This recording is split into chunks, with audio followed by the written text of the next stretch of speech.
ఇర్మియా గ్రంథము 29:4 నుండి అలాగనే చదివితే, ఇశ్రాయేలు దేవుడును సైన్యములకు అధిపతియునగు యెహోవా తన ప్రేరేపణ చేత బబులోనుకు చెర తీసుకొని పోబడిన వారికందరికి, ఎవరికంట?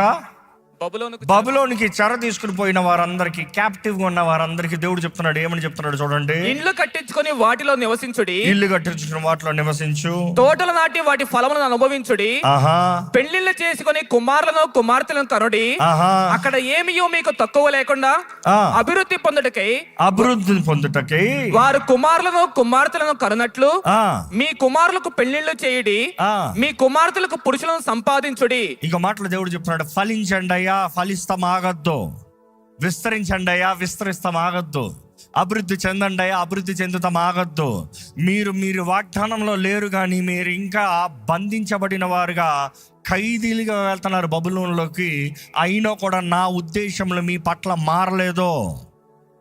దేవుడు శిక్షిస్తాడు, గద్దిస్తాడు, సరిదిద్దుతాడు, కానీ ఆయన బిడ్డల్ని విడిచిపెట్టాడు. నమ్మేవారు హల్లెలూయా చెప్దామా? ప్రేమించిన తండ్రి తన బిడ్డల్ని శిక్షిస్తాడంట. తండ్రి ప్రేమిస్తున్నాడని నిరూపించేది బిడ్డని శిక్షిస్తాం బట్టి. ఈరోజు నిజంగా ప్రేమించే తండ్రులు శిక్షిస్తున్నారా? దేవుడు తన ప్రజల్ని శిక్షిస్తాం వాక్యం మొత్తంలో చూస్తూ ఉంటాం. ఎందుకు శిక్షిస్తున్నాడు? వారిని పరిశుద్ధపరచాలని, వారిని పవిత్రపరచాలని, వారిని సరిదిద్దాలని, వారిని యోగ్యమైన వారిగా, ఘనమైన వారిగా వారిని తీర్చిదిద్దాలని ప్రభు ఆశ. వారిని నాశనం చేయాలని కాదు. కానీ వారు ఎందుకు ఆ ఎక్సైల్లోకి వెళ్ళిపోతాం? వారు ఎందుకు శత్రు చేతులకు అప్పచెప్పబడతాం? వారు ఎందుకు తునీకరించబడతాం? వారు ఎందుకు త్రోసివేయబడతాం?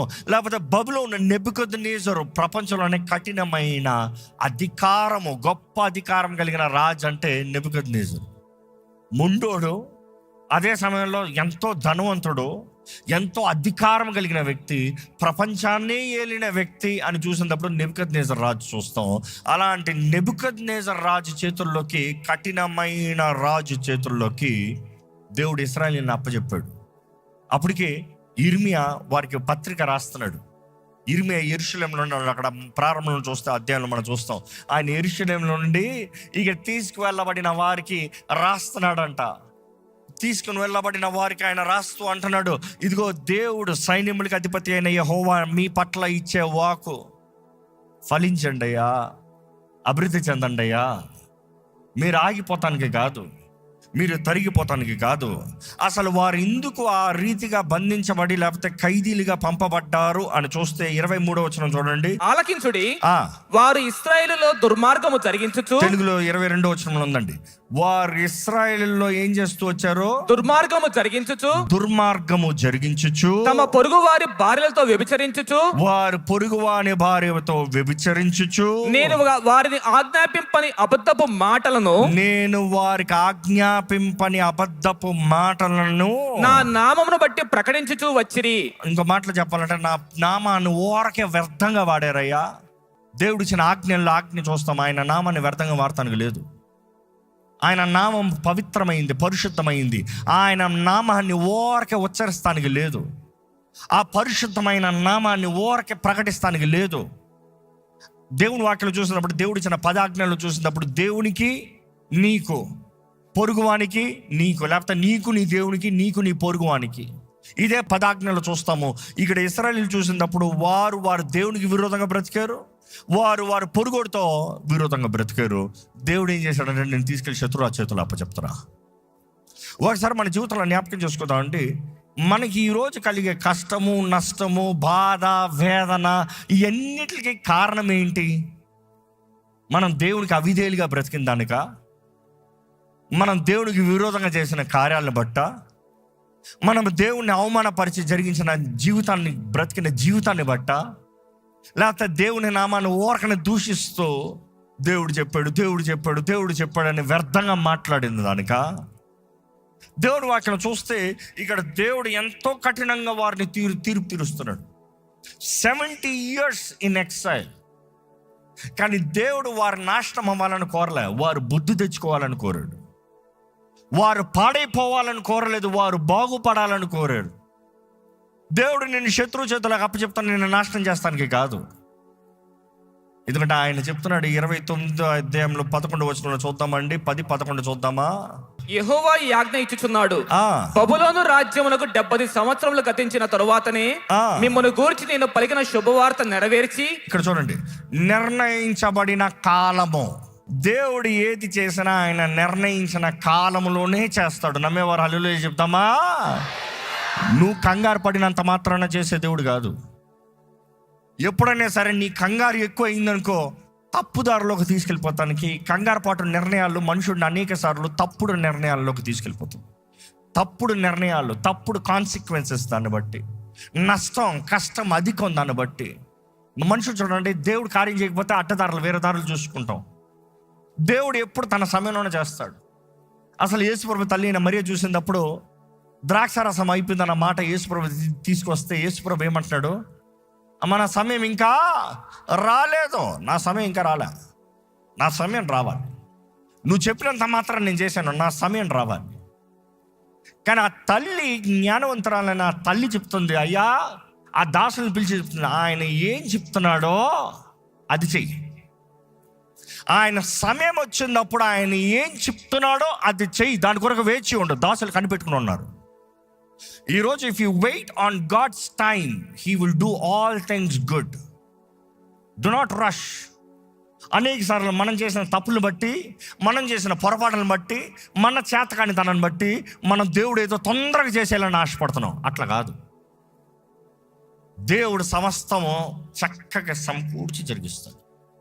వాక్యం చూస్తానండి, ఇక్కడ చూస్తే ఇక్కడ చాలా చక్కగా రాయబడి ఉంది.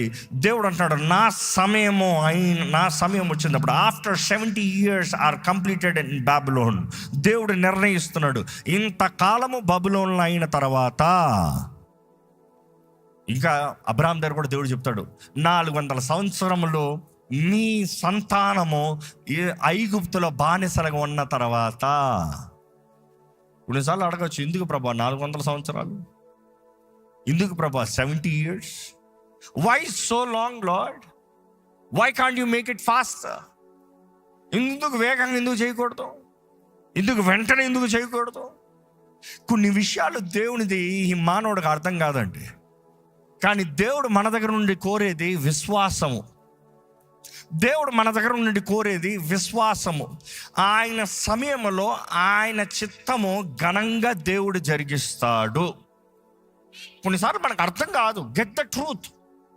ఏ మానవుడు వెళ్ళి చెప్పాలని ఆశపడద్దు. ఇక్కడ కూడా ఈ ప్రజలు చూసినప్పుడు సేవకుల దగ్గరికి మాకు చెప్పు అంటే వాళ్ళు అబద్ధంగా బోధిస్తున్నారంట, అబద్ధంగా ప్రవచిస్తున్నారంట.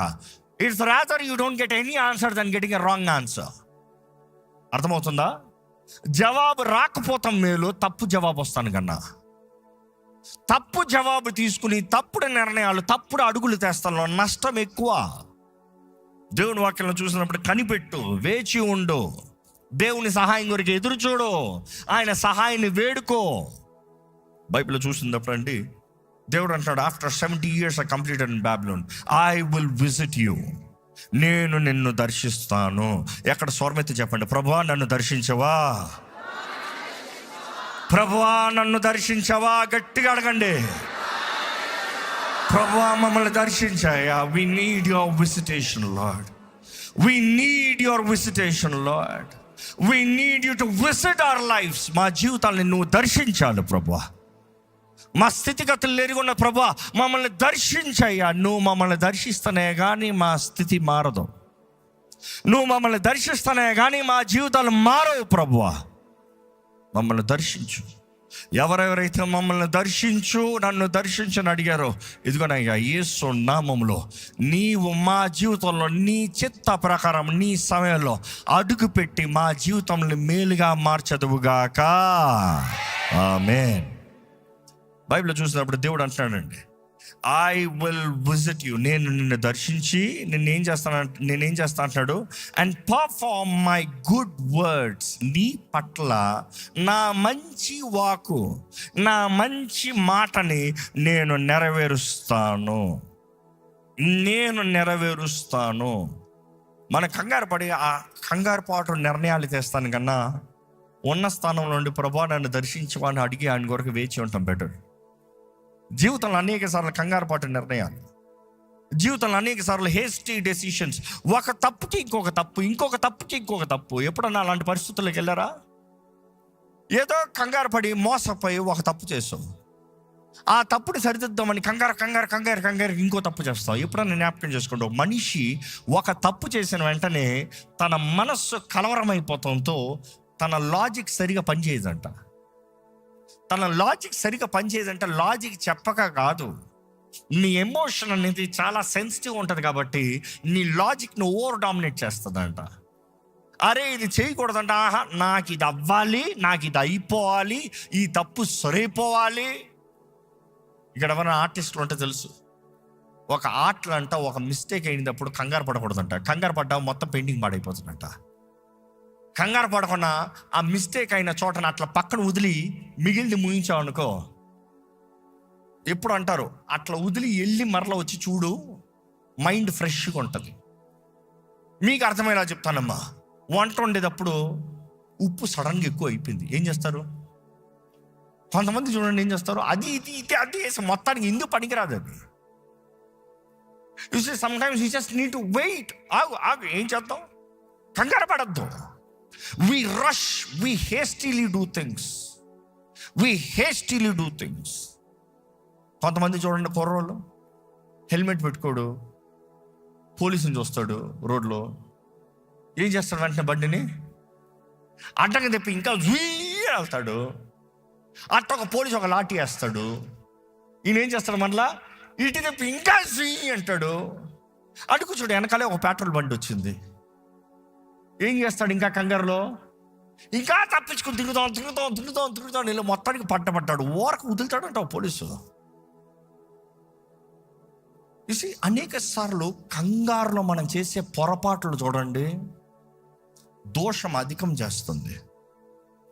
ఆయన కొరకు వేచి ఉండే, ప్రభువా నా చేత కానితనం, ప్రభువా నా కష్టము, నా పొరపాటు, నా నష్టము, నా వేదన, నా బాధ, ఇదిగో ప్రభువా నా పరిస్థితి చూడయ్యా, సరిచేయి ప్రభువా. మారాన్ని మధురంగా మార్చేవాడు దేవుడు మాత్రమే. నమ్మేవారు హల్లెలూయా చెప్తామా? మానవుడు కాదు. మారాన్ని మధురంగా మార్చగలిగింది ఆయన మాత్రమే. నీ చేతుని, నీ తప్పుడు నిర్ణయాన్ని, ఆయన సంకల్పం చొప్పున పిలవబడిన వారికి, ఆయనను ప్రేమించే వారికి ఆయన సమస్తము సమకూర్చి జరిగిస్తాడు. Don't rush to correct your self by your own logic. దేవుని కృపను వేడుకోదాము, దేవుని దయను వేడుకోదాము. ఆయన కృప, ఆయన దయ కాకపోతే ఈరోజు ఎవరు బ్రతకలేమో. కాబట్టి దేవుని కొరకు ఆశపడి ఎదురు చూద్దామండి. దేవుడు అక్కడ చూసినప్పుడు దేవుడు అంటున్నాడు, నేను దర్శిస్తాను, నా వాకు, నా మంచి వాకు, నా మంచి మాట, మై గుడ్ వర్డ్ నేను జరిగిస్తాను. దేవుడు జరిగిస్తానన్నప్పుడు దేవుడు జరిగిస్తాడండి, అందులో తిరుగులేదు. ఎందుకంటే 11వ వచనం చూస్తే, నా తలంపులు మీ పట్ల మేలైన తలంపులే కానీ హానికరమైనవి కాదు, కీడుకరమైనవి కాదు. ఎక్కడ బిగ్గర చెప్పండి, నా దేవుడు నా పట్ల మేలైన తలంపులు కలిగి ఉన్నాడు. ఇది సత్యం అండి. ఈరోజు నువ్వు పాప స్థితిలో ఇక్కడ వచ్చి ఉండొచ్చు, ఓడిపోయిన జీవితంతో ఇక్కడ వచ్చి ఉండొచ్చు, తప్పు చేసిన పనుల్లో ఇక్కడికి వచ్చి ఉండొచ్చు. నువ్వు తప్పు పాపి ఇటువంటి వ్యక్తి అయి ఉండొచ్చు, కానీ దేవుడు నీ పట్ల మేలైన తలంపులు ఇంకా కలిగి ఉన్నాడో. నీ తప్పుని నువ్వు సరిదిద్దుకోవాలని, ఆయన పాప క్షమాపణ నువ్వు పొందుకోవాలని, నువ్వు ఆయన దగ్గర పశ్చాత్తాపడి ఆయన రక్తంలో నువ్వు కడగబడితే, ఇదిగో నీ జీవితంలో ఈ గొప్ప కార్యము దేవుడు జరిగించాలని తల్లి గర్భంలో నిన్ను రూపించిన దేవుడు ఒక ఉద్దేశముతో, ఒక సంకల్పముతో, ఒక ప్రణాళికతో దేవుడు నిన్ను కోరి ఆ వాగ్దానాలు నీ జీవితంలో నెరవేర్చాలని దేవుడు ఎంతో ఆశతో ఎదురు చూస్తున్నాడు. ఈరోజు దేవుని సన్నిధిలో ఉన్న మిమ్మల్ని చెప్తున్నానండి, మీరు చేయగలిగినంత మీ జీవితం ఆయన చేతులకు అప్పచెప్తాం. మీరు చేయగలిగినంత మీ స్థితిగతులను దేవుని చేతులకు అప్పచెప్తాం. మీరు చేయగలిగినంత మీ పొరపాటును ఆయన దగ్గర ఒప్పుకుని, ప్రభువా నన్ను బాగు చేయవా నన్ను అడుగుతాం. మీ సొంత శక్తితో, మీ సొంత తెలివితో, మీ సొంత జ్ఞానంతో మీ జీవితాన్ని మీరు చక్కబెట్టుకుందామంటే అది కేవలం నాశనం అవుతుంది, ఇంకా వ్యర్థంగానే పోతుంది. కానీ దేవుడు వాక్యలో చూసినప్పుడు దేవుడు అంటున్నాడు, నేను వస్తానయ్యా, నిర్ణయించిన కాలంలో నేను వస్తా, నిర్ణయించిన సమయంలో నీ దగ్గరకు వస్తా, నిన్ను బాగు చేస్తా, నీ పట్ల నా మేలైన తలంపులు నెరవేరుస్తా, నీ పట్ల నా మంచి మాటను నెరవేరుస్తా. I will perform. దేవుడే జరిగిస్తానంటున్నాడు, నువ్వు కాదు జరిగించేది, మానవుడు కాదు జరిగించేది, దేవుడే జరిగిస్తానంటున్నాడు. నెక్స్ట్ ఏమంటున్నాడు చూడండి, నాకు మీ పట్ల కలిగి ఉన్న తలంపులు మేలైనవే కానీ హానికరమైనవి కాదు, సమాధానకరమైన తలంపులే కానీ కీడైనవి కాదు. Plans to give you hope, life, peace. ఇంకా అక్కడ చూస్తే దేవుడు అంటాడు, నాకు మొర పెడితే, ఇంకా అక్కడ ఉంది టు గివ్ యూ ఫ్యూచర్. ఆ మాట ముగిస్తారు, కంప్లీట్ చదువుతారు 11 and 12. నేను మిమ్మల్ని గూర్చి ఉద్దేశించిన సంగతులు నేను ఎరుగుదును, రాబో కాలమందు మీకు నిరీక్షణ కలుగునట్లుగా అవి సమాధానకరమైన ఉద్దేశములే కాని హానికరమైనవి కావు. ఇదే యెహోవా వాక్కు. మీరు నాకు మొరపెట్టుదురేమి, మీరు నాకు ప్రార్థన చేయొచ్చు వత్తురేమి, నేను మీ మనవి ఆలకింతును. మీరు నన్ను వెదకిన యెడల, పూర్ణ మనస్సుతో నన్ను గూర్చి విచారణ చేయనెడల మీరు నన్ను కనుగొందురు. దేవుని చిత్తము చూసినప్పుడు ఎప్పుడు అది ఘనంగా ఉంది. మన ప్రార్థనలో కూడా దేవుని చిత్త ప్రకారం ప్రార్థిస్తే మనకు జవాబు అనుగ్రహించబడుతుంది. ఈరోజు ఇక్కడ ఉన్నవారు మీ ఎంతమంది చెప్పగలుగుతాం, దేవుని చిత్తంలో మనం ప్రార్థన చేస్తున్నామా? దేవుని చిత్తంలో మీ ప్రార్థన ఉందా? ఇదిగో ఇక్కడికి వచ్చాము, ప్రార్థన చేసాము, దేవుని ఆరాధించాము, మీ ప్రార్థన దేవునికి అంగీకారంగా ఉందా? ఎందుకంటే 1 యోహాను 5:14 చూసినప్పుడు చాలా చక్కగా యేసు ప్రభు శిష్యుడైన యోహాను రాస్తున్నాడు. ఏమని రాస్తున్నాడు? ఆయనను బట్టి మనకు కలిగిన ధైర్యం ఏదనగా, ఆయన చిత్తానుసారముగా మనం ఏది అడిగినను ఆయన మన మనవి ఆలకించునన్నదియే. ఆయన మన మనవి ఆలకించును. మా ఆయన చిత్తానుసారంగా మనం ఏది అడిగినా కూడా ఎక్కడ ఆయన ఆలకిస్తాడంట. ఎఫెసీయులకు రాసిన పత్రిక 5:17 ఒకసారి చూద్దామండి. ఎఫిషియన్స్ 5:17. మీరు అవివేకులు కాక ప్రభు యొక్క చిత్తం ఏమిటో గ్రహించుకొనుడి. ప్రభు యొక్క చిత్తం ఏంటో గ్రహించుకొనండి. దేవుని చిత్తం ఏంటో గ్రహించండి. ఈరోజు మేము మీ అందరికి ఒక సవాల్ అండి, దేవుని చిత్తం ఏంటో నీ జీవితంలో గ్రహించావా? దేవుని చిత్తం ఏంటో నీ జీవితంలో గ్రహించావా? యేసు నామములో నీకు ఏదైతే వాగ్దానం చేయబడిందో గ్రహించావా? ఒక విశ్వాసి కలిగి ఉండవలసిన విశ్వాసపు బ్రతుకు ఏంటో గ్రహించావా? ఈరోజు ఏంటి మన భయాలు ఏంటి, మన పిరికితనం ఏంటి, మన చేతకానితనం ఏంటి, మన పోరాటాలు ఏంటి, మన సతమతమయ్యే స్థితి ఏంటి, ఏంటది దేవుడు చేస్తాడా అన్న ప్రశ్నతో వస్తున్నారు దేవుని సన్నిధిలోకి. దేవునికి సమస్తము సాధ్యమే. అందరు చెప్పండి, దేవునికి సమస్తము. ఈరోజు ఇక్కడ ఉన్నవారు ఎలాంటి పరిస్థితుల్లో వచ్చున్నారు ప్రభు దగ్గరికి? ఏంటి జరగట్లేదు, ఇంకా అవ్వట్లేదు, ఇంకా కుదరట్లేదు, ఇంకా దేవుడు నన్ను విడిచిపెట్టేశాడేమో, దేవుడు నన్ను మర్చిపోయాడేమో. ఇది నీకు దేవునికి మధ్య పాపం ఉందంటే ఒప్పుకోండి. లేదు, నేను పాపం లేదు, నా మధ్య నేను దేవునితో సరిగా ఉన్నాడు, దేవుడు నిన్ను పరీక్షిస్తాడని అర్థం. ఎదురు చూడు గొప్ప దేవుని వరకు. పరీక్షలో అలగద్దు, పరీక్షలో సనగద్దు, పరీక్షలో ఓర్పు కలిగి ఉండు, పరీక్షలో ఆయన్ని పట్టుకో. దేవా నువ్వు నమ్మదగిన దేవుడివి, నిన్ను పట్టుకుని జీవిస్తా. దేవా నువ్వు నమ్మదగిన దేవుడివి, నీ కార్యములను నువ్వు జరిగిస్తావు. నీ సమయంలో నేను ఎదురు చూస్తా, నేను నిలిచి ఉండి చూస్తా, నీ చిత్తమేదో తెలుసుకుంటాను, నీ చిత్త ప్రకారం నేను బ్రతుకుతాను అని సమర్పించుకుందాం. దయచేసి తలలో ఉంచుతామండి. తలలోంచి కొద్దిసేపు మనం ప్రార్థన చేయబోతున్నాము, మనఃపూర్వకంగా ప్రార్థన చేయబోతున్నాము. మనసులో కలవరపడవద్దు, అటు ఇటు నీ మనసు పోనవద్దు. కొద్ది నిమిషాలు దేవుని సన్నిధిలో తగ్గించుకుంటూ, ప్రభువా నా జీవితంలో కార్యము జరిగించవా, నా జీవితంలో సహాయం అనుగ్రహించవా, నా జీవితాన్ని లేపవా, నాకు కావలసిన సహాయము నీ శక్తిని కనబరచవా. మేలు చేస్తానికి ఆశపడే దేవుడు అండి. నీ జీవితంలో మేలు చేస్తానికి ప్రభు ఎంతో ఆశ కలిగి ఉన్నాడు. ప్రభు ఎంతో ఆశ కలిగి ఉన్నాడు. నువ్వు ఉన్నది అపవాది అధికారంలో ఉన్నావు అనుకుంటున్నావేమో. దేవునికి అధికారం మించిన అధికారం ఏది లేదు. దేవుని బిడ్డలను అపవాదిని ఏళ్తానికి ఆ దేవుడు అనుమతించాడంటే అది నీ అవిధేయతేమో, లేకపోతే ఏదో దోషమేమో. కానీ ప్రభు కృప కనికరములు కలిగిన దేవుడు ఈరోజు తన బిడ్డల్ని బలపరిచి ఆదుకుని లేవనెత్తి ఆయన మహిమాత్మై నిలబెట్టి ఆయన వాగ్దానాలన్నీ నెరవేర్చి ఆయన చిత్తము జరిగించాలని ఆశపడుతున్నాడండి. దేవుడు మేలు చేయాలని ఆశపడుతున్నాడు. నిన్ను బలపరచాలని ఆశపడుతున్నాడు. అడగండి, ప్రభువా నా జీవితంలో నీ కార్యము జరిగించవా? ప్రభువా నా జీవితంలో నీ సహాయాన్ని అందించవా? ప్రభువా నీ మేలు నా జీవితంలో కనబరచవా? ప్రభువా నీ శక్తిని నాకు అనుగ్రహించు. ప్రభువా నీ విడుదలను నాకు అనుగ్రహించు. ప్రభువా నీ ఆదరణ నాకు అనుగ్రహించయ్యా. నీ స్వస్థతను నాకు అనుగ్రహించయ్యా. నువ్వు మేలు చేసే దేవుడు అని నమ్ముతున్నానయ్యా. నువ్వు మేలే చేస్తావయ్యా. నువ్వు మేలు చేస్తావయ్యా. నిన్ను నమ్మిన వారిని నువ్వు విడిచిపెట్టావు. నువ్వు ఎంత మాత్రము విడిచిపెట్టావు. ప్రభా ఆదుకో, బలపరచు. నేను నమ్మిన దేవుడు నువ్వు గొప్ప దేవుడు నమ్ముతున్నాను. నీవే కార్యం జరిగించు ప్రభా. కార్యం జరిగించయ్యా.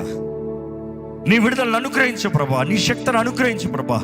నీ సన్నిధి సహాయాన్ని అనుగ్రహించు ప్రభా. దేవుని దగ్గరకు వచ్చేటప్పుడు మనం ధైర్యంగా రావాలి. This is the confidence that we have. This is the confidence that we have in approaching God. ఆయన చిత్తములో మనం ఏదైతే అడుగుతామో అది ఆయన మనకు అనుగ్రహిస్తాడట. ఆయన చిత్తములో మనం అడిగిన ప్రతి దానికి దేవుడు మనల్ని మనకు అనుగ్రహించే దేవుడు అండి. ప్రభా నీ సహాయం నాకు అనుగ్రహించు. నీ మేలు నాకు జరిగించు ప్రభా. నా జీవితంలో కావాల్సిన విడుదల దయచేయి, స్వతంత్రత దయచేయి, స్వేచ్ఛ దయచేయి, ధైర్యము దయచేయి, ఆదరణ దయచేయి. సహాయం చేయి ప్రభువా. సహాయం చేయి ప్రభువా. అడగండి, యేసయ్య నాకు సహాయం చేయి. నా జీవితంలో కావాల్సిన సహాయం దయచేయి. నా కుటుంబంలో కావాల్సిన సహాయం దయచేయ. నీ కొరకు ఎదురు చూస్తున్నానయ్యా. నీ వైపే నా కళ్ళు ఎత్తి చూపిస్తున్నానయ్యా. నీ వైపే నేను చూస్తున్నాను. నా చూపు నీ వైపే. నీ సహాయం కొరకు ఎదురు చూస్తున్నాను. నీ శక్తి కొరకు ఎదురు చూస్తున్నాను. నీ ప్రోత్సాహం కొరకు ఎదురు చూస్తున్నాను. నీ ధైర్యం కొరకు ఎదురు చూస్తున్నాను. నన్ను బలపరచు, నన్ను ధైర్యపరచయ్యా.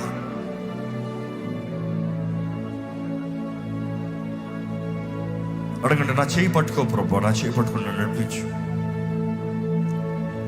నా చేయి పట్టుకుని నన్ను లేవనెత్తయ్యా. లోయలో నడిచినప్పుడు నువ్వు నా తోడుండయ్యా. నన్ను విడిచిపెట్టద్దు, నన్ను విడిచిపెట్టద్దు. నన్ను ఆదుకో, నన్ను విడిచిపెట్టద్దు. నన్ను ఆదుకో, నన్ను బలపరచు. సహాయం చేయ, సహాయం చేయి ప్రభా. అడిగిన దేవా సహాయం చేయ. నా జీవితంలో సహాయం చేయ,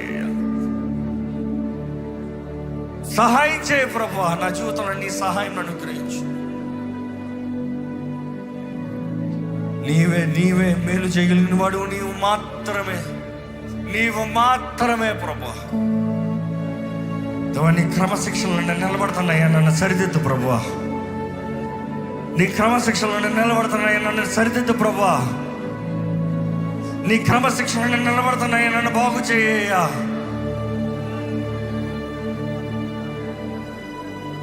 నేను అనుకుంది జరగకపోయినా కూడా, నేను అనుకుంది నెరవేరకపోయినా నేను నమ్ముతున్నానయ్యా. నేను నమ్ముతున్నాను ప్రభా. నా జీవితంలో సమస్తం నీ చిత్తంలో జరిగిస్తావు. నా జీవితంలో ఆలస్యం కాదు. నేను నమ్మేతను నా యేసయ్యని. నేను నమ్మేతను నా యేసయ్యని. ఆయన కార్యం జరిగిస్తాను, నేను నమ్ముతున్నాను. చెప్పండి ప్రభా, నువ్వు నా జీవితంలో కార్యం జరిగిస్తావు. నేను నమ్ముతున్నాను అయ్యా. ఆలస్యంగా కనబడచ్చేమో కానీ నువ్వు అన్ని సమకూర్చి జరిగిస్తావు. నా జీవితంలో నీ వైపు చూస్తే ఎదురు చూస్తున్నానయ్యా. నీ దగ్గర ఉండి నాకు సహాయం రాకపోతే వ్యర్థమే. నువ్వు నన్ను ఆదుకోకపోతే వ్యర్థమే. నువ్వు నన్ను లేవలేకపోతే వ్యర్థమే. నువ్వు నన్ను బలపరచపోతే వ్యర్థమేనయ్యా. నాకు కావాల్సిన విచక్షణ దయచేయ. నాకు కావాల్సిన విచక్షణ దయచేయి, గ్రహింపు దయచేయి. నా మనసులో కావాల్సిన చురుకుతనం దయచేయి. ఏది నీ చిత్తమో నేను తెలుసుకోవాలయ్యా. ఏది నీ చిత్తము, ఏది నీ మాట, ఏది నీవు చెప్పేది నా హృదయంలో తెలుసుకోవాలి ప్రభువా. పరిశుద్ధాత్మ దేవా, నన్ను బలపరచు, నన్ను బలపరచు, నన్ను బలపరచు, నన్ను బలపరచు ప్రభు. మా శక్తులు వినే దేవుడు, మమ్మల్ని ఆదుకున్న దేవుడు నీవే, మాకు సహాయం అందించే దేవుడు నీవే, మా పోరాటంలో మాకు జయం నుంచి మా తలని పైకెత్తే దేవుడు నీవే, మా స్థితిగతులను మార్చి మమ్మల్ని హెచ్చించి బలపరిచే దేవుడు నీవేనయ్యా. ఈరోజు నీ సన్నిధిలో ఉన్న ప్రతి ఒక్కరు చూడవా, ప్రతి ఒక్కరిని దర్శించవా, ప్రతి ఒక్కరికి కావాల్సిన సహాయాన్ని అందించవా. ఏ స్థితిలో నీ సన్నిధిలో ఆశతో ఉన్నారో నువ్వు చూడు ప్రభా. ఏ పోరాటంలో ఉన్నారో నువ్వు ఎరుగున్న దేవుడు అయ్యా. నీకు అసాధ్యమైంది ఏది లేదయ్యా, నువ్వు చేయలేదంటూ ఏది లేదు ప్రభా. మా మధ్య నీవు మాత్రమే ధీరుడవి, మా పక్షాన పోరాడి మాకు జయమిచ్చే దేవుడు. నీ ప్రేమను మమ్మల్ని ఆదుకోవాలని, నీ ప్రేమ మమ్మల్ని ఆదరించాలని, నీ ప్రేమను బట్టి మేము ధైర్యం తెచ్చుకోవాలని ఈరోజు మేము ఆశతో నీ సన్నిధిలోకి వచ్చి కానీ నీ సహాయాన్ని వేడుకుంటూ అయ్యా, ఇక్కడ ఉన్న ప్రతి ఒక్కరిని నీ ప్రేమతో నింపు ప్రభా. ఏ నిరుష్యామతో ఉన్నారో, ఏ కృగిదలతో ఉన్నారో, ఏ చేతకానితనంతో ఉన్నారో, ఏ పోరాటంలో సతమతమవుతూ ఉన్నారో ప్రభా బలపరచు ప్రభా, లేవనెత్తు ప్రభా, సహాయం చేయి ప్రభా, ఆదుకో అయ్యా. నువ్వు నిశ్చయంగా నీ వాగ్దానాలను నెరవేర్చే దేవుడు, నువ్వు నిశ్చయంగా నీ కార్యాలు జరిగించే దేవుడివి. నీకు అసాధ్యమైంది ఏది లేదు ప్రభా. ఇదిగోనే ఈరోజు నీ సన్నిధిలో వచ్చిన ప్రతి ఒక్కరిని బలపరిచి, ప్రతి ఒక్కరికి కావాల్సిన నీ శక్తి సహాయాన్ని అనుగ్రహించి, నీ జ్ఞానంతో, నీ సమాధానంతో, నీ మేలుతో మమ్మల్ని నడిపించుకొని మా జీవితంలో ప్రతి విషయంలో మేలు జరిగించమని వేడుకుంటూ నజరేయుడైన యేసు నామములో అడిగి వేడుచున్నాం తండ్రి, ఆమేన్. దైవం నీవయ్యా.